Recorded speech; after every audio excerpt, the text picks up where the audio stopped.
Welcome. You're listening to Sports Econ 101, the show where we discuss sports topics from a business perspective. I'm your host, Edward Brown, along with my co-host, Mike McDowd. Russell Jackman is off today. At each commercial break, we are going to ask a trivia question. Let's see. Today, I think we've got music is our theme. Okay, and a couple of these you have to be a little bit older for, but a couple of these you might be okay.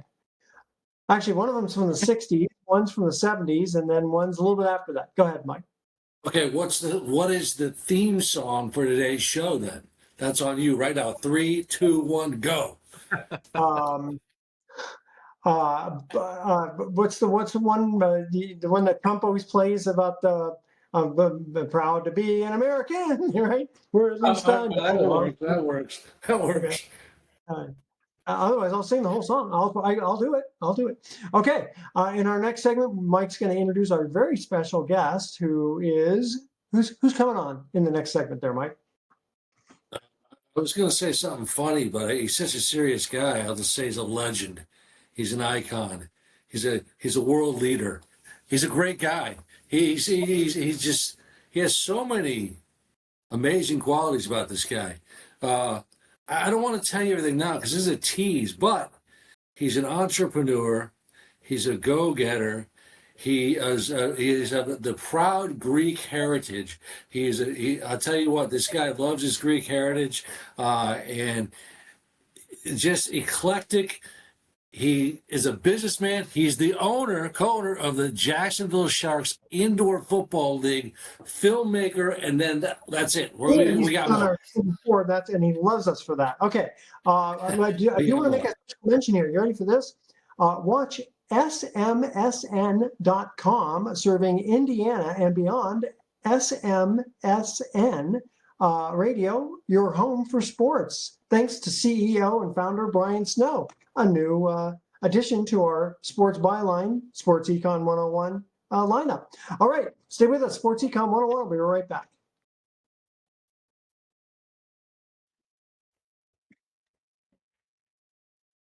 Welcome back to Sports Econ 101. I'm Edward Brown, along with Mike McDowd. Mike, please reintroduce our special guest. Well, I hope I can do the intro justice now because, like I said, I didn't want to tell the people all about him in just 15 seconds. That's what we broadcasters are supposed to do. He is a guy by the name of Nick Furris. He's my friend. I hope he considers me his friend. Last time I know, I still am. Wow. Eclectic guy. Lives in the Jacksonville, Florida area. Originally from New Jersey, and if he's not from New Jersey, he'll correct me. But boy, so many hats to wear. Number one, he is a husband, father, and a new grandfather of a wonderful baby boy born yesterday, which will be Wednesday. Welcome, Teddy Furris, to the world. Listen, I'm going to introduce you a little bit more, but congratulations on that little baby boy. Oh, thank you so much. I appreciate it. That's a blessing. That's a real blessing. I have. It's so funny because just before we started the show, I got to FaceTime with my almost 2-year-old granddaughter. It is the best. Yeah, it really is. It really is a beautiful thing. It's my second. He decided to come just a little early.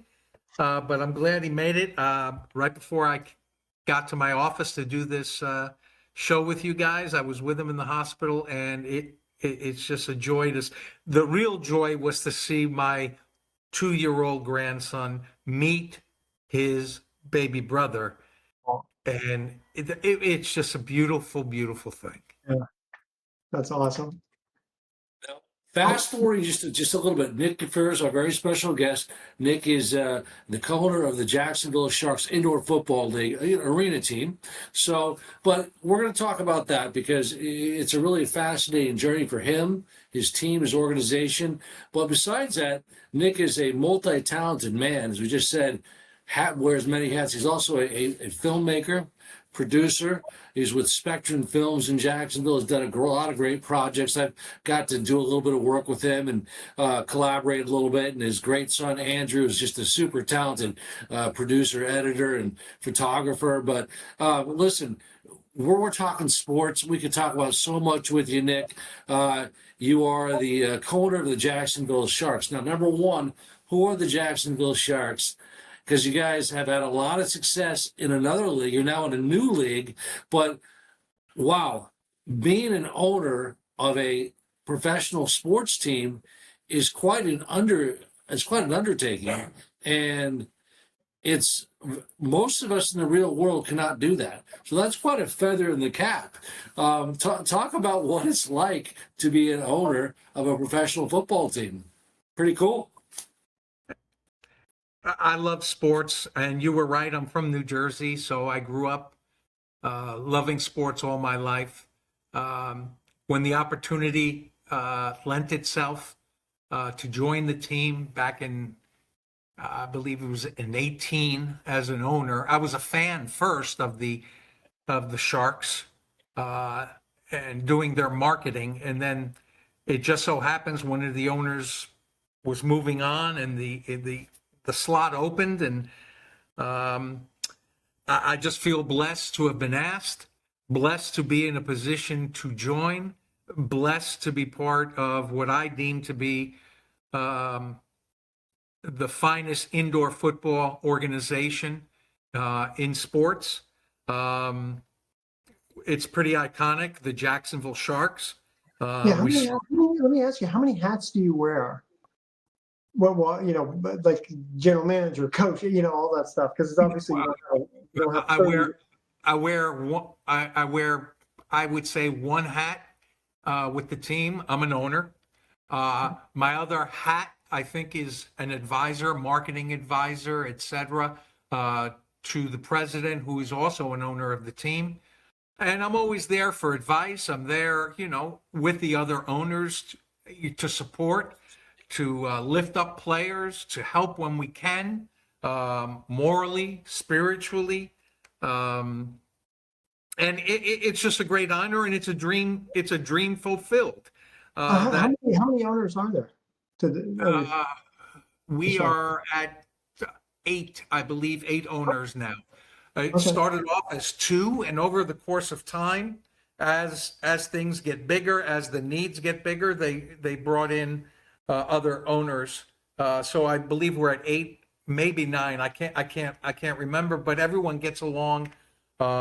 We all have our own specialties outside of the sports world that we do each and every day that allow us to fulfill a dream, which is to say, yes, I'm an owner of a professional sports team. And the league, the IFL, Indoor Football League, has grown.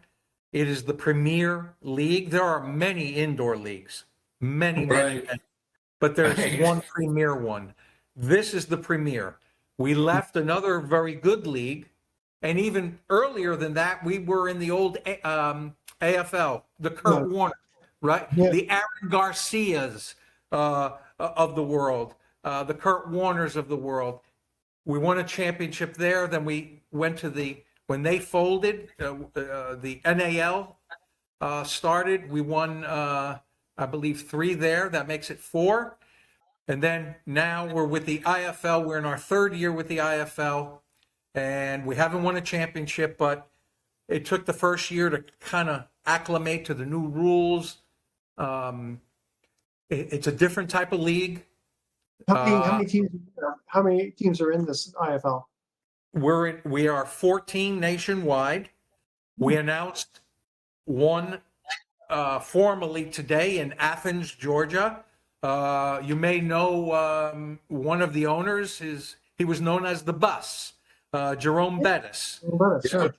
Jerome Bettis is one of the owners, and there is another one that will be announced, I believe, at the end of this month. I know where it is, but I can't share it until obviously the league does. I have a question. So the other owners, do they also are most of them passive, or do they have active roles? I would say every owner. I would say the majority of the owners are not passive. They're involved. They're engaged. They're there at every game. They give advice. every owner has I happen to know marketing through what I do for a living. Others know insurance. Others know financial. They're in the financial world, so they help us there. Others know, Something, some other kind of promotions. So everybody, right. How much does it cost to, like, let's say I wanted to put together a team and join, like Jerome Bettis is doing. How much money does it cost to finance your team? I would say between getting into the league and buying into the league, plus what it takes to create an organization, buy the equipment, create a front office staff, the create a players, staff, etc. I'm going to go out on a limb and say, because I know what the buy-in fee is, and it's increasing, by the way. You're looking at minimum $4 to $5 million. Yeah, I thought it would be closer to 10. How many players on a team? You have those that can dress, and you have practice squad. So I think they upped it to 25 or 26 that you can carry throughout a season. So, but you only can dress and bring to a game, I think it's 21 or 22. Mike, before you ask your question, let's go to our trivia question, and then you'll take over because I've been asking too many questions. All right. As a reminder, Nick, if man. Okay, in which city? Now we're talking music. In which city is the House of the Rising Sun? In which city? Of course, Nick knows that. Rising Sun. If you can see it for me, I'll be extra impressed. Stay with us. You're listening to Sports Econ 101. Don't touch that dial. We are going to be right back. Sure show. Remember, Mike, you have to be quiet during the 5 seconds, but that's okay. All right, welcome back to Sports Econ 101. Edward Brown here, along with Mike McDowd and our special guest, Nick Furris. Okay, guys, first trivia question. In which city is the House of the Rising Sun? Nick, what's the answer? New Orleans. That's true. And who sang it? Oh, man. There's been many covers of it. I mean, who's it mostly known for in the 60s? Yeah. There is a house in New Orleans. It's at the tip of my tongue. I know the song. Eric Burden. Eric Burden and the Animals. The Animals. All right. Yep. All right, Mike, take it away. Yeah, very special guest, Nick Furris, calling of the Jacksonville Sharks.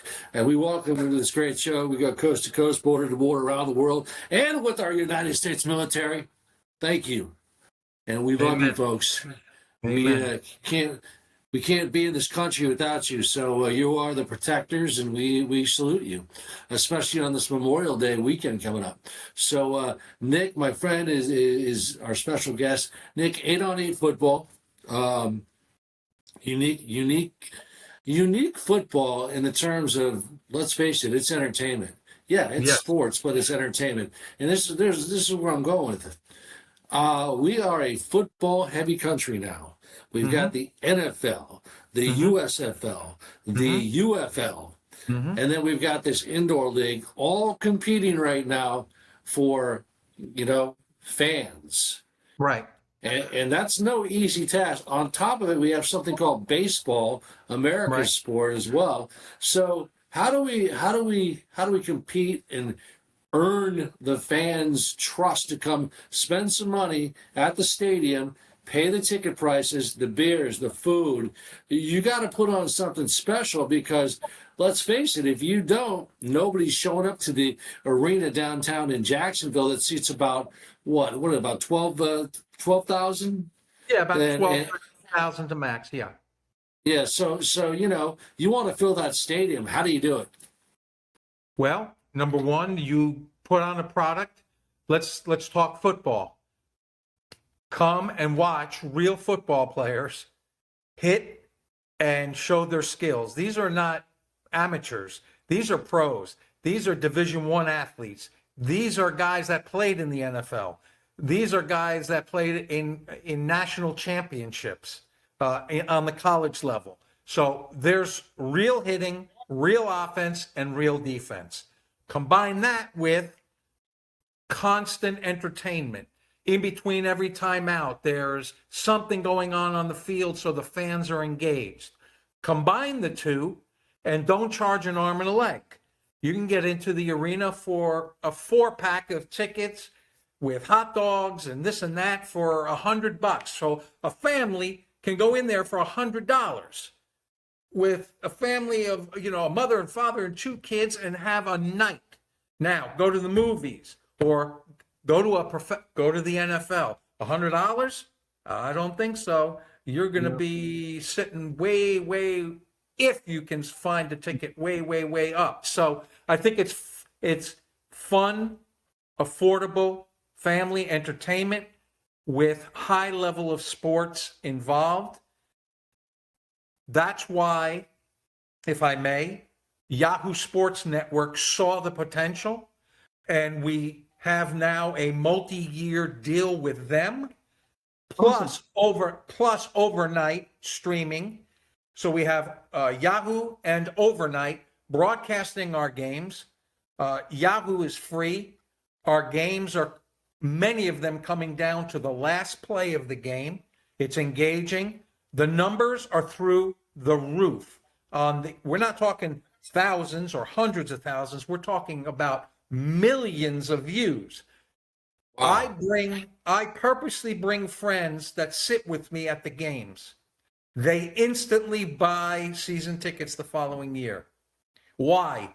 Because they are telling me they enjoy this game in person more than going across the street and watching a Jaguar game. Well, here's the other thing is now the Jacksonville. I mean, you're in Jacksonville, so the weather's good all the time. But it's like Green Bay, indoor football, the weather's always good. And how is it? I'm trying to remember because arena football was before. Well, of course, the USFL goes all the way back to when Trump was owning a team. But the recent USFL, basically, arena football has been around a long time. Is it like 7-on-7? 8-on-8. 8-on-8. And the thing is, ESPN will play. I know my rules, Nick. It'll give you 8-on-8 with 2 guys in motion. And in this game, with 2 guys in motion in the IFL, it used to be throw. Now we have a much more balanced game. You need running backs. There are people running the ball. We don't have nets in our league, so it's that's half. You want to kick a field goal, it's half the distance to NFL. It's just exciting. And, field though. And it's 50 yards. Just think of it half and half long, half, and the walls never lose. They're crashing into walls, and the wall never loses. But I mean, never. ESPN a lot of coverage. When there's an exciting play. Just like they'll do for college softball or whatever. Go ahead, Mike. And I just think over time. I think over time, what we used to say we need a television deal. We need a television deal. Well, guess what? I just read you need to have 12 different streaming services or subscriptions to watch the NFL, your favorite NFL team. You need 12 different ones. Streaming is where it's at, and Yahoo Sports is just a perfect partner. Nick, important conversation. You brought it up. You got the TV deal. Huge, massive. Now, is that going to equate to 2 things? Increased revenue, number 1, which I know it is. It has to, or why would you do it? Number 2, increase player salaries, because the average salary for a player in your league, from my research, is about $4,000 to $8,000 a year, which is nothing. But then again, it's a few months of play. But regardless, it's football. It's physical. It's dangerous, and it's a man's sport. You got to be tough. So how does this help the players, and how does it help the organization? Well, let me say this. We have sent 5 or 6 of our players this year alone that we signed to the CFL. And we send them with nothing but love and support. Okay. If they don't make it on that team, we still have their rights. They'll come back. Okay. So number one, that's what we're looking to do. We're a league where we can showcase high-level athletes to get to the next level. UFL, CFL, NFL. Even in camp. Guys will go to camp and, their arms or they need more DBs. Hey, in a NFL camp, you make more money in X amount of weeks than you would in years playing this game. So that's number one. Number two, yes, down the road, if the teams are now making more money, ultimately, because right now the teams are paying for a lot of the costs of streaming to broadcast. But over time, the converse happens, and then it starts coming back to us. And when that comes, I think the league will get together and increase the rules for salaries, and possibly down the road even set up some kind of a fund for those who they worked, they sweated, they poured their heart and soul into it. Maybe there's some pension or something down the road, but those are years down the road. We're building a brand. You mentioned about the money side of things. How often do you have to go back to the owners to pump in more money? Hopefully not often if you're doing it well. I don't know how other people do it. That's their business. I know how we do it. We need butts in the seats, and we need sponsorships, and we have both of those things. So I think we usually go back to raise money from within or bring in someone else when the needs increase. So as you get bigger, here's what people don't understand. Like an NFL owner, I remember, I'll talk Jacksonville. The first owner was a wonderful man and his wife, Wayne and Dolores Weaver. Okay. They owned shoe company, 9 West, etc. There were a whole bunch of other owners. There were just minority owners, very small percentages. So you have a face, but there's also other owners. Do they need them? Well, in the NFL, there's certain rules for ownership and things like that. So here's the beauty of where we're at as a league, in my opinion. Number one, we have a wonderful commissioner, Todd Tryon, and a great surrounding staff. That's one. Number two, we got our streaming deal.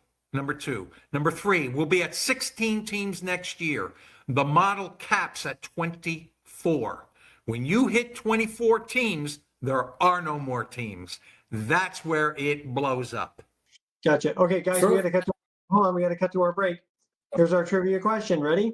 Pat Boone's daughter, Debbie, had a #1 single that ranked #1 for 10 weeks. What was the name of that song? Stay with us. Sports Econ 101 will be right back. Don't touch that dial.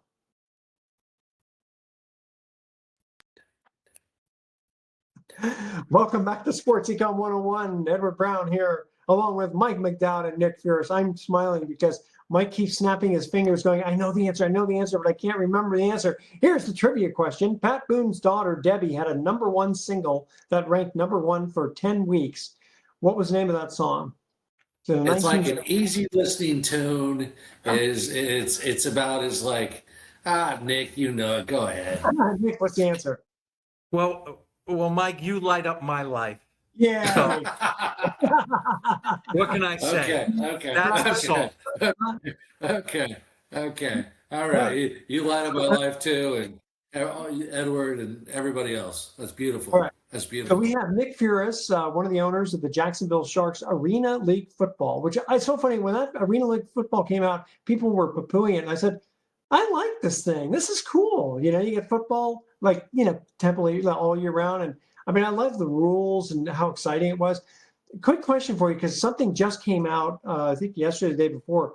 So Florida, the state of Florida, is suing the NFL over racism. And, because apparently you have to, as an owner, you have to interview. Doesn't say you have to hire though. That's what's crazy. You have to just interview, marginalized people in the workforce, minorities, whatever. Which to me is kind of crazy because oh yeah, okay, sure, I'll interview you, and then you hire somebody else. I don't know how they would do that anyway. Do you guys have to worry about stuff like that? Well, if you're referring to the Rooney Rule, I believe that's what it's called. It's the Rooney Rule in the NFL. Mhm. Uh, Yes. the short answer is no, because we have that covered in our coaches that, we have a head coach and we've had African-American head coaches before at the Jacksonville Sharks. But we also have offensive line coach right now that played in the NFL that's African American. So our players are mostly African American. So no, the short answer is I don't know if there's an official rule for that in the IFL, but I think the IFL or any good owner would want to bring in the most qualified person to run their organization. Yeah. Kind of a simple answer. That's just me. I don't care what color personally, I don't care what color your skin is, what your ethnicity is, what your belief. We do care about belief. We do care about moral character. That's one thing we care about. As we want people to be morally fit into the culture that we create, and we've been blessed to have those type of coaches, organization, and also athletes. Great.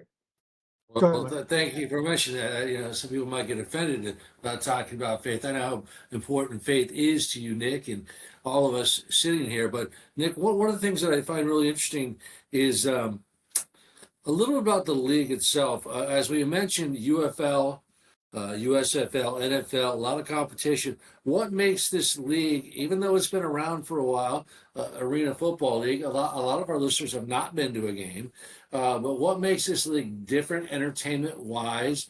I know there's 8-on-8. I know there's a designated blitzer, but talk a little about some of the unique style of play, and then the game within the game, the event, because this is not just a football game, it's an event. Am I correct? Just think of it as WWE. WWE and the NFL come together and clash, and there you go. You have an indoor football game.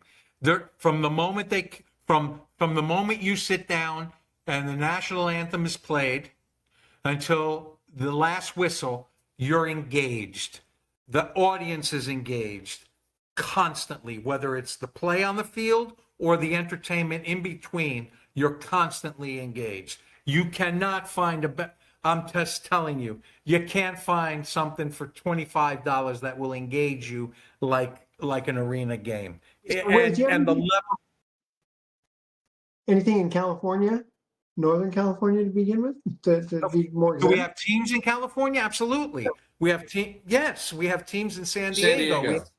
San Diego. We have teams in Vegas. We have 2 teams in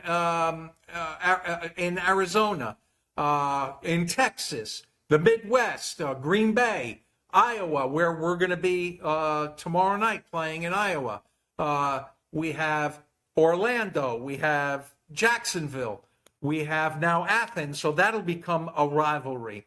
So we're across this entire country. Yes, San Diego is, and they're a pretty good football team, as is Vegas, as is Arizona. I mean, they're all good. So you have that West and the East, and the level of football is very high. Here's the other thing that I think, Mike, you were asking about, the inside. Look, we're not on the level where the cities are going to just build us stadiums, right? We rent the arena, right? So you got to find a place to practice. So because you have a good organization, our training facilities now, we made a deal with Jacksonville University right down the street. They gave us an area. We had an extra field. We literally built an arena field that we practice on. We literally took and built inside of those large trailers, like construction people have, Yeah. those large. We built a training side and, where the players get dressed. That's an advantage, but that's ingenuity. That's hard work. That's how do you get 22 different bags on a football plane, right? It costs money. So you got to pick the right airline. You got to, all those little, I was going to ask you about that. Just the all- airline ticket alone got to be pretty. all those little things in the indoor football league and the Jacksonville Sharks are the little things that make us who we are. But here's the biggest thing, in my opinion. The biggest thing is the backstories of the guys that are on our team. Every one of those guys has a story. Every one of them. Every one of them had a shot somewhere. Every one of them, was maybe at a different level. Or like last year, we had two guys who played for us who played for Saban. Okay, and they won national championships. This year, we have guys with different stories, but each one of them is striving for one thing and one thing only: getting to the next level. And some of them have already been there. They've been. That's my question, is because ordinarily you wouldn't think that they would try to go to arena football first because of the money. So No. did these people who, let's say, have not played in the NFL yet, they just didn't get called by a team? Or they just had UFL tryouts. We're scouting. Someone didn't get called. We're contacting them, okay, and giving them an opportunity. Some of them don't want to play. That's okay. Some of them do. I mean, we have players on our team that were in NFL camps with the Titans. Chris Rice, right off the top of my head. Again, we just sent 5 or 6 athletes to Canada. We love that. We're a breeding ground for talent, okay? People watch us. NFL scouts are watching our film. I promise you. They're watching. They see the intangibles. They see speed. They see hands. They see football instincts. And what happens? We'll send them with pride to an NFL camp. We'll send them with pride to the CFL, the UFL, etc. But what makes us, I think, so cool is that you watch a game and it doesn't necessarily have to be your team. It's coming down to the last. I mean, there are games that are blowouts, but this year has been crazy, coming down to the last play, literally the last play of the game. That's exciting. How many people generally are in the stands? I think we average, we're one of the better arenas in the league. And we know that we're in, as the season progresses, we do better, okay? Because kids are in school. Then right now we're in the prom graduation season. When that's all over, we increase. I would say 8,000 to 9,000 people in, and we're 6-1 right now, okay? So we're 6-1. The team above us is Green Bay. They're, I believe, 8-1. They've played 2 more games. We keep playing our brand of football. People are going to start noticing. The news is starting to notice down here. They're already having Marquell Wade, one of the best to do it, wide receiver, DB, won championships in Albany, won championships with us. He was just on the news. He's an Arkansas kid, University of Arkansas. I mean, he's long in the tooth. He's probably 32 years old, but he wanted to come back because his daughter is here and he wanted to play in front of his family. And that's important. So those are backstories that I was talking about. And the last thing I'm going to say about indoor football is I can say about us, and I think I've seen it around the league, we all give back to the community we serve, okay? We know the Sharks Foundation does that. We have raised a tremendous amount of money for through a nonprofit called Fourth and Gold, which funds children's cancer research to find less toxic, more humane ways. We adopted a child a couple of years ago. he's no longer with us. He didn't die from leukemia. He died from the chemo and the radiation that ravaged his body. So we do this, and we adopted him as a team, and he now stands as a symbol. And last year, we put out a goal of $10,000, and we raised over 50. This year, we put out a $50,000 challenge. We're already halfway there, and we're gonna certainly meet that. We have a camp coming up, the first ever Jacksonville Sharks coaching staff, players, and Jacksonville Jaguars, NFL legends, coming together all in the name of this nonprofit. And we're hoping to have a couple of hundred kids out there with all proceeds, net proceeds going to that. That's what it's about. On a better team back in the day. Mark Brunell was good. He was a good quarterback for Jaguars. Well, Mark Brunell used to throw to a guy named Jimmy Smith. Jimmy Smith will be there. The kicker, Mike Hollis, will be there. Their free safety, Donovan Darius, will be there. All of these guys are personal friends of mine. They also love the indoor league. In fact, Mike Hollis kicked for us. We got in a jam one year, and we needed a kicker. And I called him. I said, I know you're an NFL kicker, one of the most accurate NFL kickers in NFL history. Would you come out of retirement for a couple of weeks? And he did it. And he did. It was awesome. It was awesome. Mike, ask your question, and then we got to go. Yeah, well, and that little boy, and that's not the question, was Leo the Lion, Leo. And what was his last name again? What was his last name? Leo Stevenson. Yeah, he was a beautiful little kid, wasn't he? I mean, he really was. But I just want to honor his name. It's very important. Nick, you have an incredible background. Spectrum Films. You've done movies. You've produced elite, high-end videos, corporate videos, etc. Now, I'm not going to be the first guy to say this, but if I am, I'm a genius. When are you going to do the behind-the-scenes show with the Sharks? You know, have you come up with that concept? He's going to want me to answer that right after this break. Exactly. For a quick outro here. Your trivia question really quickly. In 2015, who was the youngest woman to be on the Forbes Most Powerful Women's list? Stay with us, Sports Econ 101. We'll be right back with some closing comments. Don't touch that dial.